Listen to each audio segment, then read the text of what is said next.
Most people would say divorce is a bad thing. It can divide a family, cause trauma to the children, and change your life forever. All of this is true for some families, but not mine.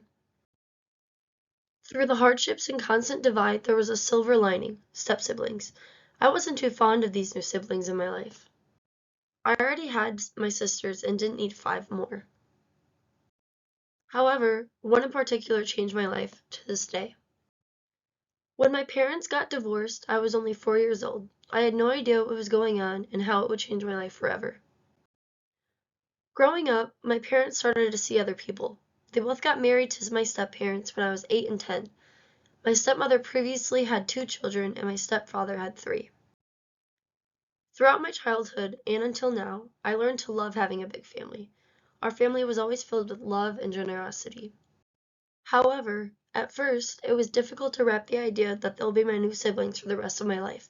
But as the years went on, I was able to connect with all of them except my stepsister Annika at first. Annika was different from me. She was a wild child. She was always curious, very adventurous, and overall excited about the world. Academics weren't a top priority for her, travel was. I was jealous of her because I wasn't allowed to have the same mindset, or so I thought. As my childhood went on, I only saw Annika occasionally.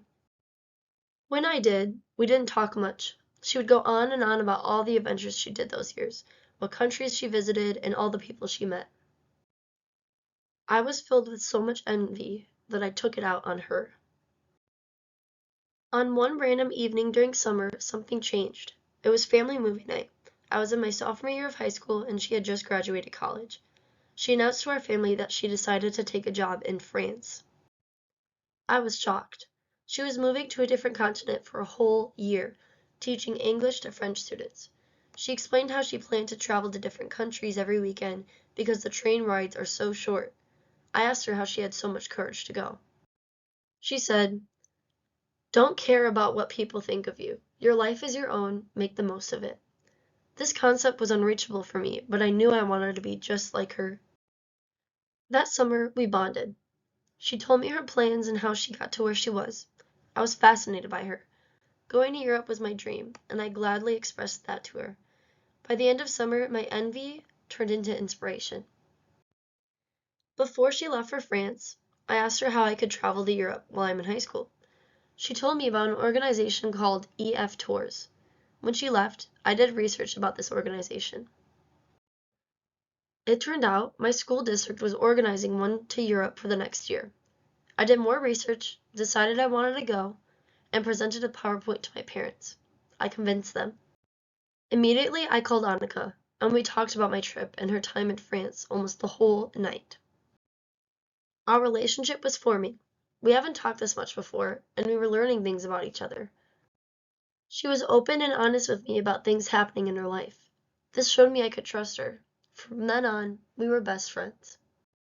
Almost 9 months later, it was time to go to Europe. I was nervous, but filled with excitement.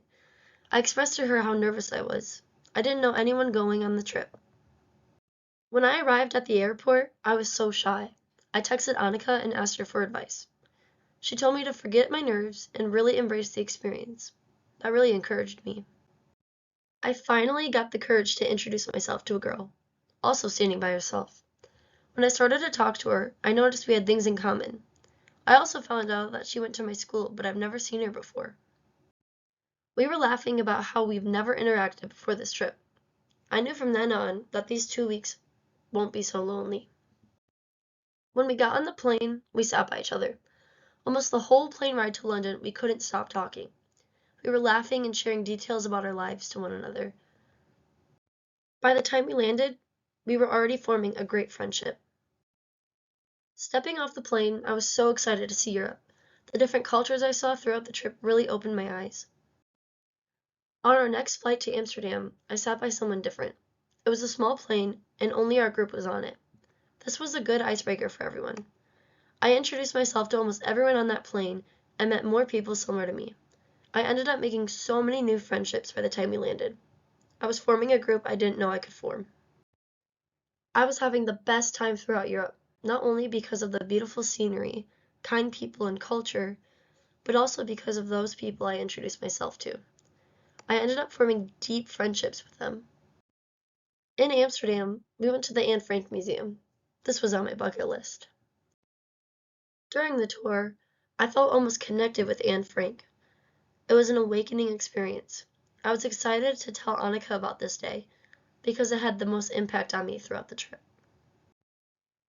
We went to 7 more countries after that. I saw different cultures and ways of living. It was a unique journey that I think the majority of people should experience. Without Annika's encouragement and advice, I wouldn't have been so open to this whole experience. Once I got back from my trip, I gained a new perspective. I was inspired to travel the world. When I got back home, it was July. Annika was back home from France. I was so excited to tell her about how my trip went and to hear about hers. We compared our trips to Europe and Germany, laughing about what we saw and romanticizing the countries. I hung out with the friends I made in Europe all summer and still to this day. That was by far my favorite summer. I formed deep connections with not only my friends, but family. Annika and I started to discuss a trip we want to plan together. All summer we talked about how to save money for our trip, where we want to go, and how to organize it all. We decided the best time would be when I graduate college. We want to travel to Europe and maybe even Asia. This year, Annika moved back to France and may move to Germany soon too. She has dual citizenship in Germany.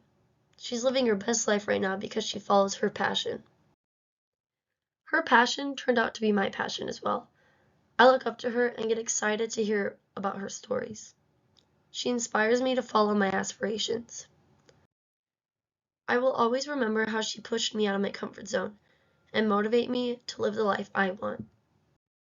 How can one person you have hated in the past change how you grow as a person?